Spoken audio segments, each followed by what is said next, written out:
तहकीकात सामने आई है पुलिस की जानिब से, उसमें जो मकतूला लड़की है उसका ताल्लुक मुल्तान से बताया गया है और गुज़श्ता कई अरसे से इनकी फैमिली रावलपिंडी में मुकीम थी। स्टेज आर्टिस्ट थी ये लड़की और मुख्तलिफ तकारीब, वो चाहें शादी ब्याह की तकारीब हों या स्टेज शोज़ हों या थिएटर हों या दीगर इस किस्म की तकारीब हों, वहाँ पे जाके ये परफॉर्म करती थी।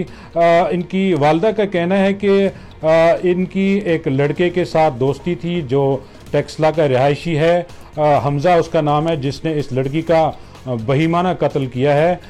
इनकी वालदा का कहना था कि गुज़श्ता रोज़ हमज़ा अपने दीगर दोस्तों के हमरा उनके घर पहुंचा सुबह करीबन 5:30 बजे के करीब और दरवाज़े पे नॉक किया, जिसके बाद लड़की और इसकी वालदा दरवाज़े से बाहर आई। जो ही वो दरवाज़े से बाहर आए और हमज़ा ने अपने दोस्तों के हमरा फायरिंग की, जिसके नतीजे में जो लड़की है बिस्मा, जिसकी उम्र 20 साल बताई गई है, वो मौके पर ही दम तोड़ गई। अपैरेंटली घर में इनके अपने घर में घुस के एक और शख्स ने इस लड़की का कत्ल कर दिया। पुलिस ने क्या कहा है? नाम वगैरह तो आपने बता दिए, लेकिन क्या पकड़ा गया ये शख्स टैक्सला से जिसका ताल्लुक है? जी, CPO रावलपिंडी उमर सईद मलिक ने इस वाक़े का नोटिस ले लिया था और जिसके बाद SSP ऑपरेशंस, SP इन्वेस्टिगेशंस और मुतलका थाने का जो SHO है उनको अहकामात जारी किए थे कि मुल्ज़िमान की फौरी गिरफ्तारी मुमकिन बनाई जाए, लेकिन अभी तक न मरकज़ी मुल्ज़िम का कोई पता चला है, ना उसके साथ जो दीगर मुल्ज़िमान इस वाक़े में शरीक थे, ना उनका कोई पता चला है। पुलिस ने टीमें तो तश्कील दी हैं, जो टेक्सला भी पुलिस की टीमें गई हैं, जहां जहां मरकज़ी मुल्ज़िम के राब्ते थे या उनके रिश्तेदार हैं वहां पे भी छापे मारे गए हैं, लेकिन अभी तक कोई कामयाबी पुलिस को हासिल नहीं हुई।